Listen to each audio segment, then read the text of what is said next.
नमस्कार विद्यार्थी मित्रांनो, स्वागत आहे तुमचं किरण सिको अकॅडमी या यूट्यूब चॅनलवर. मित्रांनो, महाराष्ट्रामध्ये प्राध्यापक भरती संदर्भात एक नवीन GR म्हणजेच गव्हर्नमेंट रिझोल्यूशन जारी करण्यात आला आहे. जर तुम्ही नेट, सेट किंवा PhD केले असेल आणि असिस्टंट प्रोफेसर बनण्याची तयारी करत असाल तर हा GR तुमच्यासाठी खूप महत्त्वाचा आहे.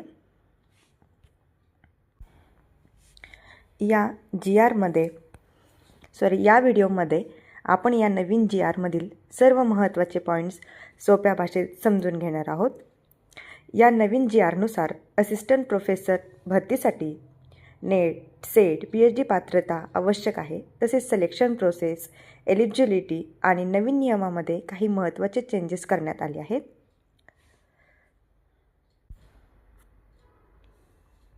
तर आपण बघूयात की त्याची एलिजिबिलिटी क्रायटेरिया काय आहेत, त्यानंतर सिलेक्शन प्रोसेस कशी असणार आहे, इम्पॉर्टंट रूल्स काय आहेत,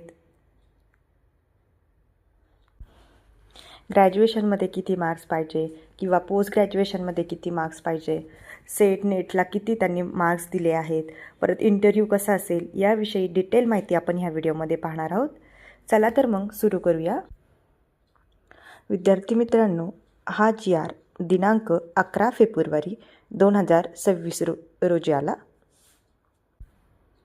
तर हा GR उच्च व तंत्रशिक्षण विभागाच्या अंतर्गत येणाऱ्या राज्यातील सार्वजनिक विद्यापीठांमधील अध्यापकांच्या भरती प्रक्रियेमध्ये अधिक पारदर्शकता आणण्यासाठी कार्यपद्धती विहित करण्याबाबतचा हा GR आहे. स्टुडंट, महाराष्ट्र शासन उच्च व तंत्रशिक्षण विभाग यांनी हा जारी केला आहे.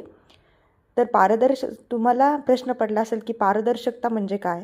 तर जी प्राध्यापक भरती होणार आहे ती पारदर्शक पद्धतीने होणार आहे. म्हणजे जे काही इंटरव्ह्यू वगैरे होणार आहे ते सगळे CCTVच्या अंडर होणार आहे. आणि हा GR विद्यार्थी मित्रांनो महाराष्ट्रातील सगळ्या विद्यापीठांसाठी जारी करण्यात आलेला आहे.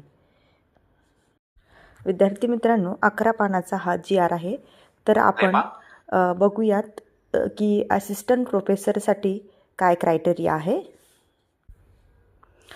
Qualification of academic and research credentials of the candidates for the position of assistant professor based on UGC regulation 2018-60 weightage. म्हणजे त्यांनी जे काही ॲकॅडमिक रेकॉर्ड्स आहे त्याला मॅक्झिमम मार्क्स किती ठेवलेले आहेत? 46.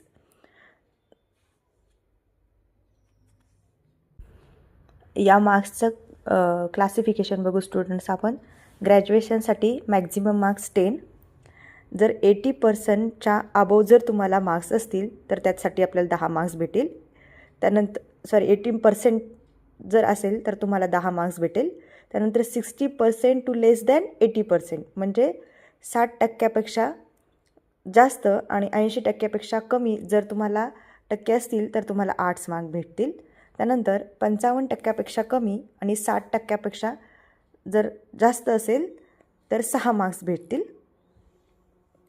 60% कमी आणि 55% जास्त असेल तर तुम्हाला 6 मार्क्स भेटतील.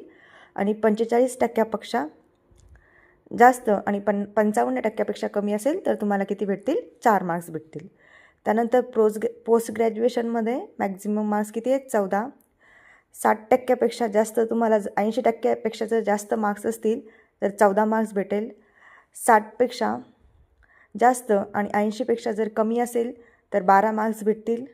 55% relaxation for reserve category PWD candidates as per government Maharashtra norms to less than 60% to equal to 10%. Score for MPhil and PhD maximum marks 17. MPhilमध्ये तुम्हाला 60%च्या अबोव जर मार्क्स असतील तर 5 मार्क्स भेटतील. त्यानंतर 55 to less than 60 equal to 3 marks. आणि students, सगळ्यात महत्त्वाचं म्हणजे त्यांनी PhDला खूप जास्त वेटेज दिलेलं आहे. 17 मार्क्स हे PhDसाठी ठेवलेले आहे.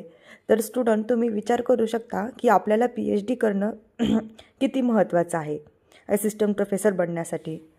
तर MPhil प्लस PhD मिळून इक्वल टू मॅक्झिमम मार्क्स किती आहेत? 17 मार्क्स.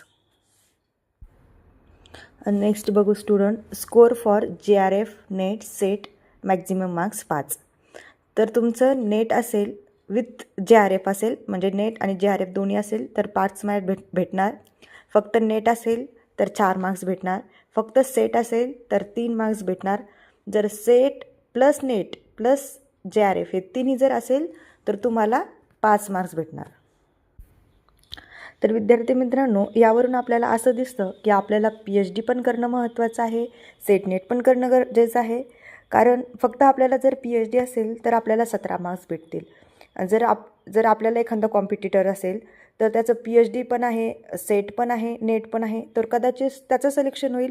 कारण त्याला 17 PhDचे 17 मिळतील, प्लस सेटचे 3 मिळतील, नेटचे 4 मिळतील. आणि त्याचं जर कदाचित जर JRF असेल तर त्याला एकूण 5 मार्क्स भेटतील. इकडं 17 आणि इकडं 5. त्यामुळं आपल्याला PhD बरोबर सेट, नेट आणि JRF करणंसुद्धा तितकंच महत्त्वाचं आहे. त्याचबरोबर स्टुडंट टीचिंग एक्सपिरियन्ससाठी सुद्धा त्यांनी मार्क्स ठेवलेले आहेत आणि इंटरव्ह्यूसुद्धा स्वतंत्र कंडक्ट होणार आहे. त्यामुळे असा हा GR होता थोडक्यात स्टुडंट. तुम्हाला जर PDF जर लागत असेल तर कमेंटमध्ये PDF टाईप करा, मी तुम्हाला GRची PDF नक्कीच सेंड करेल. Thank you student. भेटूया पुढच्या व्हिडिओमध्ये. आवडला असेल व्हिडिओ तर लाईक करा, शेअर करा, मित्रांसोबतसुद्धा शेअर करा. धन्यवाद.